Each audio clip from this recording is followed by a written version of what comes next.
구독을 통해 매주 새로운 내용을 받아보세요. 위 종목들은 우리 시장이 대세 상승의 흐름 속으로 나아갈 적에 상승세의 가장 중심부에 놓일 수 있는 종목으로 다른 어떤 종목보다 관심을 갖고 지켜봐야 할 종목군이다.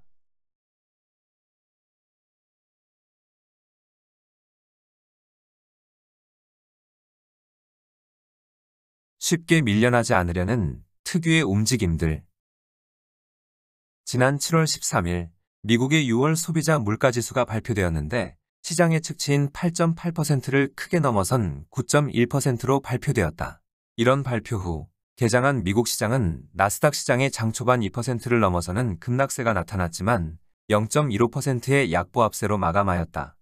지난 6월 9일 소비자 물가지수가 발표하고 난 후 3일 동안 11%에 달하는 충격적인 폭락 과정이 발생한 것과는 다른 모습을 보여주고 있는 것이다. 이번에는 유가의 급락과 원자재 가격의 폭락으로 6월 소비자 물가지수는 살짝이라도 꺾이는 모습을 보여주지 않을까 기대를 하였다. 그렇지만 시장 예측치를 크게 넘어서는 상승폭을 보여주고 있다.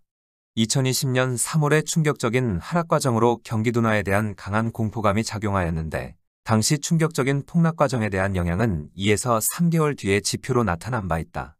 당시 3월 하순의 연속 폭락 과정은 멈추었는데 6월 중순 발표하는 5월의 소비자 물가지수와 7월 중순 발표하는 6월 소비자 물가지수의 충격적인 폭락에 의한 영향이 제대로 반영되는 모습을 보여준 것이다.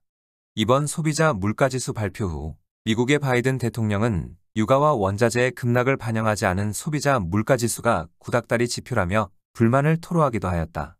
실제 2에서 3개월 늦게 나타나는 경향이 있어 이번에 수그러지지 않은 경우 8월 중순 발표하는 7월의 소비자 물가지수는 일부 이를 반영하는 모습이 나타나고 9월에는 제법 큰 폭으로 떨어질 가능성이 높다. 물가를 잡는데 경기 침체에 대한 공포만큼 강력한 것은 없다. 다만 6월 소비자 물가지수가 9%를 넘어서므로 미 연준이 7월 FOMC에서 1%에 달하는 울트라 스텝 수준의 금리 인상을 단행할 수 있다는 점이다. 이번에 미국의 소비자 물가지수가 예상을 크게 넘어서는 상승폭이 발생하였음에도 나스닥 시장은 좀처럼 밀려나지 않고 상승세를 이어가려고 하는 움직임이 소비자 물가지수의 충격적인 발표 이후에도 나타나고 있다. 그렇지만 이번 달 말에 열리는 FOMC에서 1% 수준의 울트라 스텝의 기준금리 인상을 단행하는 것은 아닌가 하는 우려감이 작용하고 있어 불안정한 상태에 놓여 있다.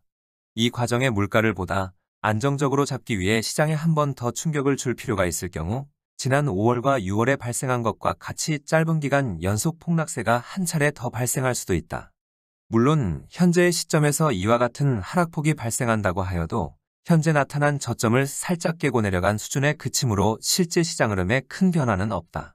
현재 나타난 저점에서 제대로 된 반등세로 이어질지 아니면 추가로 한 번 충격을 주고 난 다음 제대로 된 반등세로 이어질 것인지는 물가 상승에 대한 기세가 꺾였는지 여부에 따라 달라질 것이다.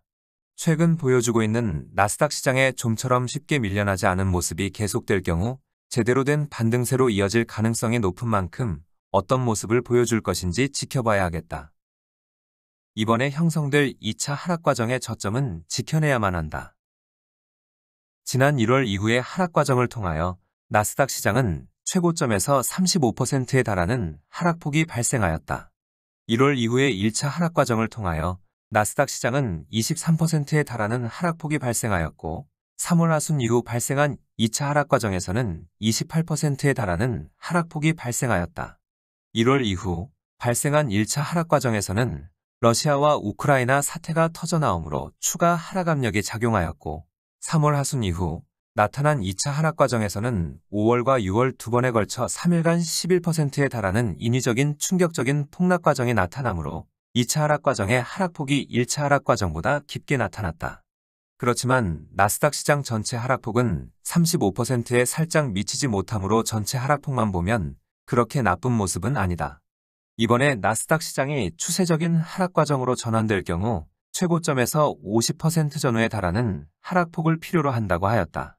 그렇지만 세계 주식시장의 흐름에 새로운 상승 과정을 만들어 세계 경제를 본격적인 회복세로 전환시킬 경우 나스닥 시장이 추세적인 하락 과정으로 전환된다고 하여도 실제 하락폭은 35% 전후에 그칠 가능성이 높다고 하였다.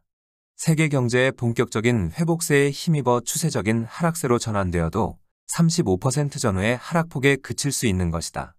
현재까지 나타난 하락폭으로 나스닥 시장은 그 경계선까지 밀려난 것이다.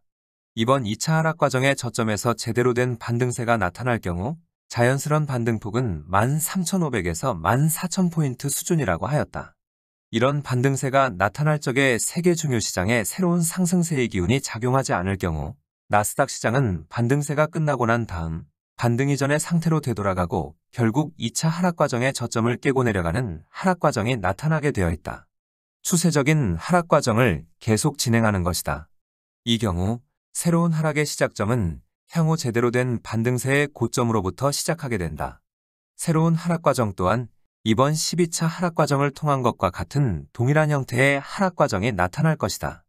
이번에 제대로 된 반등 흐름이 나타나면서 나스닥 시장이 반등폭의 최소치에 해당되는 13,500포인트에서 고점을 형성하고 이후 35%에 달하는 하락폭이 발생할 경우 8,800포인트 전후까지 밀려나게 될 것이다. 물론 이 시기 하락 과정도 1차와 2차로 나누어 나타나게 될 것이다. 이런 하락 과정이 나타나게 되면 현재 우려하고 있는 세계 경제의 심각한 침체 국면이 현실화가 되는 것이다. 뿐만 아니라 하락 과정의 여러 심각한 문제점들이 다양한 형태로 나타날 가능성이 높다. 유럽의 재정위기 문제가 다시 불거져 나올 수 있고 중국을 중심으로 하는 신흥시장의 집단적인 위기설이 불거져 나와 이 과정에 2차 글로벌 금융위기로 나아갈 가능성이 대단히 높다. 나스닥 시장의 새로운 35% 전후의 추가 하락 과정이 무서운 것이 아니라 2차 글로벌 금융위기의 발생 가능성이 두려운 것이다. 2차 글로벌 금융위기가 발생하게 되면 가장 심대한 타격을 받게 되는 국가가 바로 미국이다. 전 세계에 걸쳐 천문학적인 자금을 투입하고 있는 상태라 미국 경제를 이끌어 나가는 중요 주체들에게서 치명적인 타격을 가하게 되어 있다.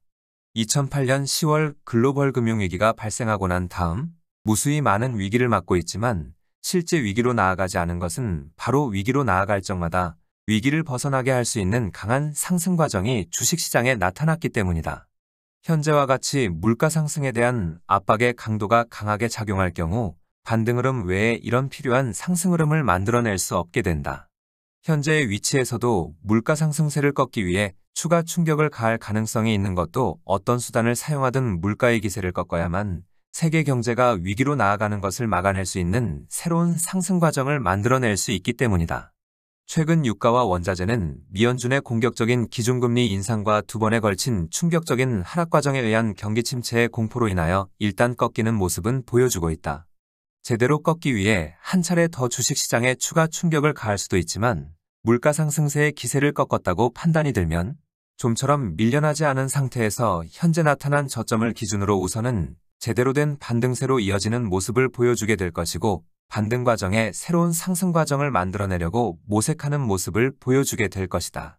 어찌되었던 이번에 나타난 저점을 지켜내야만 세계 경제가 위기로 나아가는 것을 막아낼 수 있고 그렇게 할 것으로 보고 있다.